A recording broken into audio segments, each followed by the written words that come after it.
రెండున్నర ప్రాంతంలో దొంగలు పడ్డారు.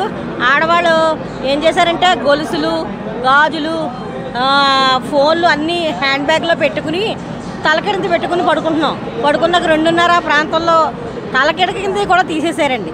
తలగడ కింద తీసేశారు.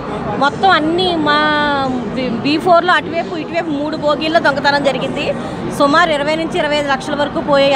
అందరూ ఏడుతున్నారు, కంప్లైంట్ ఇచ్చారు. మరి వాళ్ళందరికీ దొరికి వాళ్ళందరికీ మంచి జరగాలని మీ మీడియా ద్వారా తెలియచేయండి అందరికీ. మా పక్కన అమ్మది వాళ్ళ చెల్లిది పోయినాయండి. చాలా బాధపడుతున్నారు. డైమండ్ రింగ్స్, గాజులు, ఐఫోను అన్నీ పోయాయండి.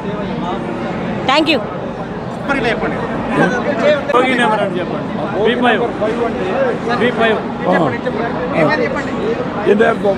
ఒంటి గంట కూడా నేను లేచానండి.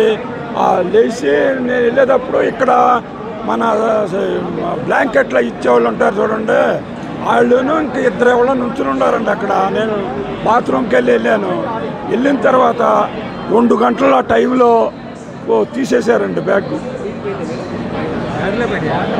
ఫోను, 10,000 క్యాష్ మాయి. బండి ఆగలేదండి. బండి వెళ్తానే తర్వాత ఆగిందండి. బండి పోయిన తర్వాత ఆగింది. మేము తర్వాత ట్రైన్లో వీళ్ళ రైల్వే పోలీసుల కోసం ఎక్కడ తిరిగినా కానీ వాళ్ళు మా రెస్పాన్స్ లేదండి. మేము వెళ్తే టీసీ లేదు, రైల్వే పోలీసు లేదు, ఎవరో రెస్పాన్స్ లేదు. మేము అన్నిసార్లు తిరిగినా బీదర్లో ఆపేసామండి. రైల్వే ఆపేసాం, బండి వెళ్ళనివని ఆపేసాం. అప్పుడు వచ్చారండి. ఆపేసిన తర్వాత అందరూ పడుకున్నారండి. 15-20 మినిట్స్లో జరిగిందండి ఇది. ఒక సెక్యూరిటీ లేరు, ఒక రైల్వే సిబ్బంది లేరు, కనీసం టీసీ లేరండి.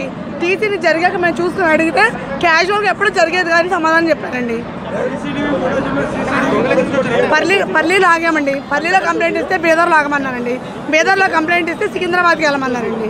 ఎవ్వరు కూడా రెస్పాన్సిబిలిటీ లేదు, ఎవరు పట్టించుకోవట్లేదు. మేము బీదర్లో బండి ఆపేసామండి, చైన్ లాగేసి. నియర్ పర్లీలో అటు కానీ ఇటు కానీ నియర్ పర్లీ. అందులో సార్ మేము జనరల్ బోగీలు కానీ పర్లీలో చెప్పామండి. పర్లీలో చెప్తే బీదర్లో చెప్పమన్నారండి. బీదర్లో మొత్తం ట్రైన్ ఆఫ్ చేసేసామండి, చైన్స్ లాగేసామండి. మేము ఆన్లైన్లో ఇచ్చాము. ఆన్లైన్లో కంప్లీట్ ఆల్రెడీ వెళ్తుంది. మేము చెప్తాము మీకు జరుగుద్ది, నెక్స్ట్ స్టేషన్కి వెళ్ళండి అన్నారండి. మళ్ళీ అన్నారు మీరు ఎక్కడ దిగితే, ఇప్పుడు ఏలూరు అయితే ఏలూరు, ఖమ్మం అయితే ఖమ్మం, మీరు ఎక్కడ దిగితే అక్కడ లోకల్లో ఏమన్నారండి. అంతకుముందు ఏం చెప్పారు, ఇది కర్ణాటక కదా, ఈ రాష్ట్రం వేరే చెప్తున్నారండి, మధ్యప్రదేశ్ వేరే ఏం చెప్పారంటే బీదర్లో లేపాటికి మీకు రెస్పాన్స్ చెప్తామన్నారు. మాకు సికింద్రాబాద్ ఇప్పుడు ఒక 30 లక్షలు జరిగింది. 30 లక్షలు దగ్గర జరిగింది సార్. 30 లక్షల దాకా జరిగిందండి.